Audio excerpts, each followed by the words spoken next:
الحمدللہ وحدہ لا شریک لہ والصلاة والسلام علی من لا نبی بعد۔ پارہ نمبر 9۔ اللہ تعالیٰ نے اپنے بندوں کو سمجھایا ہے اور یہ فرمایا کہ ہم جب بھی کسی بستی پر عذاب نازل فرماتے ہیں تو ان کو مختلف احوال دیتے ہیں، خوشیاں بھی دیتے ہیں، تکالیف بھی دیتے ہیں۔ دیکھتے ہیں کہ خوشی میں کیا کرتے ہیں اور تنگی میں کیا کرتے ہیں۔ جو خوشی میں، راحت میں اور بے آرامی میں، تکلیف میں اللہ کے ساتھ یاد کرتے ہیں، بچ جاتے ہیں، اور جو خوشی میں رہے تو اکڑتے ہیں، تکلیف آئے تو گڑ گڑاتے ہیں، تو یہ لوگ پھر پھنس جاتے ہیں۔ تو مومن کی شان یہ ہے کہ خوشی ہو یا تکلیف ہر حال میں اللہ کا بن کر رہے اور اللہ کو یاد رکھے۔ حضرت موسیٰ علیہ السلام کا واقعہ اس میں بیان فرمایا ہے۔ حضرت موسیٰ علیہ السلام کا فرعون کے ساتھ مقابلہ ہوا، فرعون سے گفتگو ہوئی ہے، فرعون نے جادوگر موسیٰ علیہ السلام کے مقابلے میں بلائے ہیں۔ اللہ تعالیٰ نے اپنے کرم سے موسیٰ علیہ السلام کو فتح دی ہے، جادوگروں کو ناکام کیا ہے، اور پھر وہ سارے جادوگر موسیٰ علیہ السلام پر ایمان بھی لائے ہیں، کلمہ پڑھا ہے۔ اس واقعے کا ذکر بھی فرمایا ہے۔ حضرت موسیٰ علیہ السلام فرعون اور فرعون کی قوم کی طرف آئے ہیں، نبی رسول بن کر آئے ہیں، آپ نے دعوت دی ہے، ان لوگوں نے دعوت کو جھٹلایا ہے تو ان پر کئی قسم کے عذاب آئے ہیں۔ یہاں پر ان میں سے 5 قسم کے عذابوں کا ذکر ہے۔ نمبر 1 طوفان، جیسے جھکڑ ہے، طوفان ان کے اوپر بھیجا ہے۔ نمبر 2 والجراد، ٹڈیاں بھیجی ہیں۔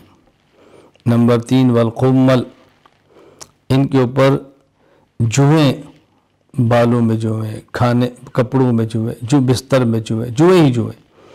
والضفادع، مینڈک، کھانے میں مینڈک، پانی میں مینڈک، پینے کی چیزوں میں مینڈک۔ والدم، اور خون، کھانا کھاتے ہیں خون بنتا ہے، پانی پیتے ہیں خون بنتا ہے، خون۔ تو ایک عذاب آیا تو موسیٰ اللہ سے دعا کرو، اگر یہ ٹل جائے تو آپ کی بات مان لیں گے۔ موسیٰ علیہ السلام دعا فرماتے، عذاب ٹل جاتے، پھر سرکش۔ دوسرا عذاب آ گیا، موسیٰ علیہ السلام اللہ سے دعا کرو، یہ عذاب ٹل جائے تو آپ کی بات مان لیں گے، دعا کی، عذاب ٹل گیا، پھر سرکش۔ تو یہ لوگ سرکشی سے باز نہیں ہے، سرکشی ان کی بڑھتی ہی چلی گئی ہیں۔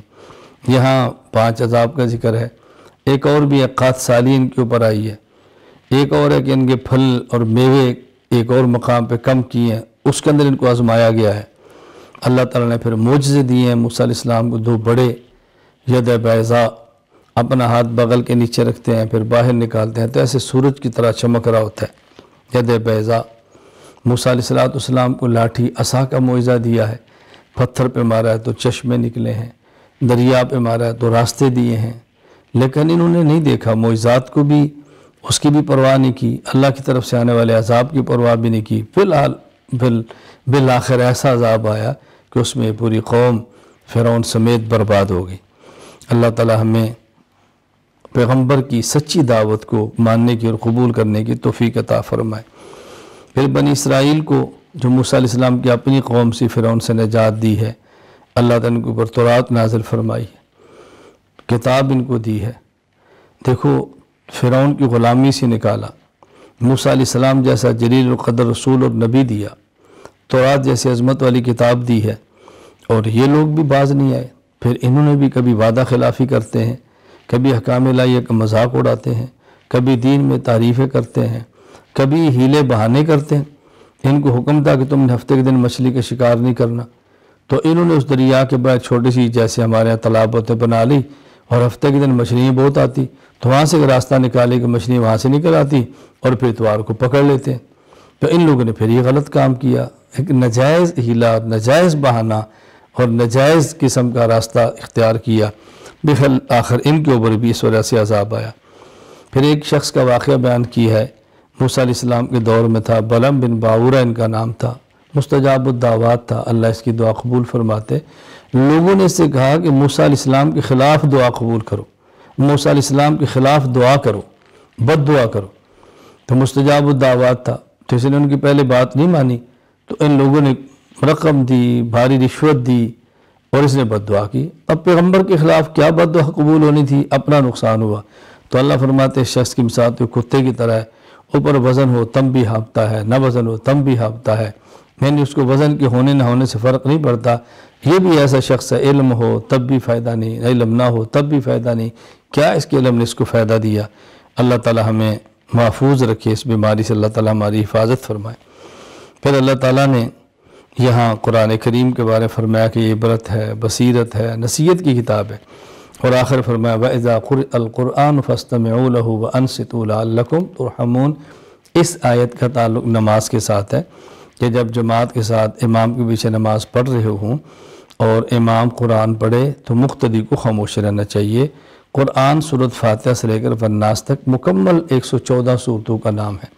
فرق کیا ہے؟ جب امام اونچی آواز سے پڑھے، آواز آ رہی ہو تو اس کا حکم یہ ہے فاستمعوا لہ، سنو، توجہ کرو، اور جب آواز نہ آ رہی ہو، سری نماز ہے ظہر اثر کی، اس کا حکم ہے وانصتوا، خاموش تم نے اب بھی رہنا ہے۔ تو یہ اللہ تعالیٰ نے امت کو بہت اہم مسئلہ بیان کر کے سمجھایا ہے کہ اس کا خیال کیا کرو، اس سے تمہارے اوپر رحم ہوگا، اللہ کی رحمت نازل ہوگی۔ سورۃ الانفال، انفال نفل کی جمع ہے، ویسے زائد چیز کو کہتے ہیں، مراد سے اموال غنیمت ہے جو میدان جنگ میں ملتے ہیں۔ تو اس صورت میں چونکہ مال غنیمت کا، انفال کا ذکر فرمایا ہے، اس لیے صورت کا نام ہی سورۃ الانفال ہے۔ تو یہ فرمایا کہ جب مجاہد اللہ کے راستے میں جہاد کرتا ہے اور کفر سے جنگ ہوتی ہے، اس کے نتیجے میں جو مال ملتا ہے مال غنیمت کہتے ہیں۔ کبھی میدان میں نکلتے ہیں، جنگ کی نوبت نہیں آتی، بغیر جنگ کے مال ملتا ہے تو اس کو مال فے کہتے ہیں۔ تو یہ مسئلہ بیان فرمایا کہ جب مال غنیمت ہو تو اس کے 5 حصے کرتے ہیں، ایک حصہ مجاہدین کے لیے، 4 حصے مجاہدین کے لیے، اور ایک حصہ خالص اللہ کا رسول، یعنی رسول اللہ صلی اللہ علیہ وسلم کی ثوابدید پر اس کو آپ جہاں چاہیں خرچ فرما دیں۔ مومنین کی صفات کا ذکر فرمایا ہے۔ ایمان والوں کی صفت یہ ہے، نمبر 1 اللہ سے ڈرتے ہیں، نمبر 2 تلاوت کے ذریعے اپنے ایمان کو بڑھاتے ہیں، قرآن کریم رغبت سے پڑھتے ہیں، نمبر 3 اللہ پر بھروسہ اور توکل کرتے ہیں، نمبر 4 نماز کی حفاظت کرتے ہیں، نمبر 5 احسان کرتے ہیں، نیکیاں کرتے ہیں، دوسروں کا خیال رکھتے ہیں۔